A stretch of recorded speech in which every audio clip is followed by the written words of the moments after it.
Honours প্রথম বর্ষের কিভাবে ফর্ম ফিল আপ করবেন আমি আজকের ভিডিওটির মাধ্যমে সেই প্রসেসটাকে দেখিয়ে দেবো কিভাবে ফর্ম ফিল আপ করতে হয়। চলুন ভিডিওটি শুরু করা যাক। প্রথমে আপনি ক্রোম ব্রাউজার ওপেন করে নেবেন, সার্চ বারে গিয়ে এনইউ ফর্ম লিখে সার্চ করে দিবেন। দেখতে পাচ্ছেন দুইটা ওয়েবসাইট চলে আসছে। এখানে দেখতে পাচ্ছেন যে নিচের অপশনটি NUEMS, এই ওয়েবসাইটে একবার ক্লিক করে দিবেন। করার পর দেখতে পাচ্ছেন student log in, just student log in একবার ক্লিক করে দিবেন।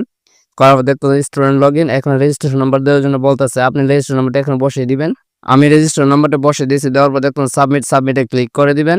করার পর এই পাশে দেখতে পাচ্ছেন welcome to student panel, home profile, form fill up, result, help desk. আপনি ফর্ম ফিল আপে ক্লিক করবেন। করার পর দেখতে পাচ্ছেন উপরে আপনার নাম দেখাচ্ছে, তারপর রেজিস্ট্রেশন নাম্বারটা দেখাচ্ছে। নিচে দেখতে পাচ্ছেন কত তারিখ থেকে কত তারিখ পর্যন্ত আপনার ফর্ম ফিল আপ চলবে এটা দেওয়া আছে। দেখতে পাচ্ছেন আপনি ইচ্ছা করলে নোটিশটা আপনি ডাউনলোড করে নিতে পারবেন। এই পাশে দেখতে পাচ্ছেন অ্যাপ্লাই নাও, জাস্ট অ্যাপ্লাই নাও ক্লিক করে দিবেন। অ্যাপ্লাই নাও ক্লিক করার পর দেখতে পাচ্ছেন এই পাশে স্টুডেন্ট ইনফো, আপনার এখানে নাম দেখাচ্ছে, তারপর মোবাইল নাম্বারটি দেখাচ্ছে, তারপর পিতার নাম, তারপর স্টুডেন্ট আই, তারপর রেজিস্ট্রেশন নাম্বার, তারপর সেশন, তারপর আপনার ইচ্ছা মতো আপনার কলেজ, সবকিছু এখানে এক এক করে আপনার কিন্তু দেখাচ্ছে।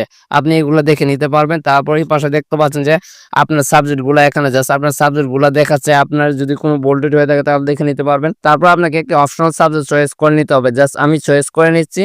দেখতে পাচ্ছেন আমারটা অলরেডি অপশনটি চয়েস করা হয়ে গেছে। এই পাশে দেখতে পাচ্ছেন যে আমার কত টাকা লাগবে, এটা টাকাটা দেখাচ্ছে টোটাল। মোবাইল নাম্বার দেওয়ার পর দেখতে পাচ্ছেন সাবমিটে ক্লিক করে দিবেন। আর ওর সাবমিট আছে, ইয়াসে ক্লিক করে দিবেন। আপনি অ্যাপ্লিকেশন কপিটা ডাউনলোড করার জন্য দেখতে পাচ্ছেন অ্যাপ্লিকেশন ফর্ম, জাস্ট অ্যাপ্লিকেশন ফর্মে ক্লিক করে দিবেন, কিপে ক্লিক করে দিবেন। এইভাবে আপনার অনলাইনের মাধ্যমে ফর্ম ফিল আপ করে নিতে পারবেন। এই ফর্মটি আপনি কলেজে জমা দিবেন, সাথে কিছু ডকুমেন্ট এবং দিতে হবে, এটাই আপনি দিয়ে নেবেন। সো ভিডিওটা কেমন লাগেছে কমেন্টে বলতে বলবেন না, এবং ভিডিওটি যদি ভালো লেগে থাকে অবশ্যই চ্যানেলটি সাবস্ক্রাইব করবেন এবং ভিডিওতে লাইক কমেন্ট করে পাশেই থাকবেন পরবর্তী ভিডিও পাওয়ার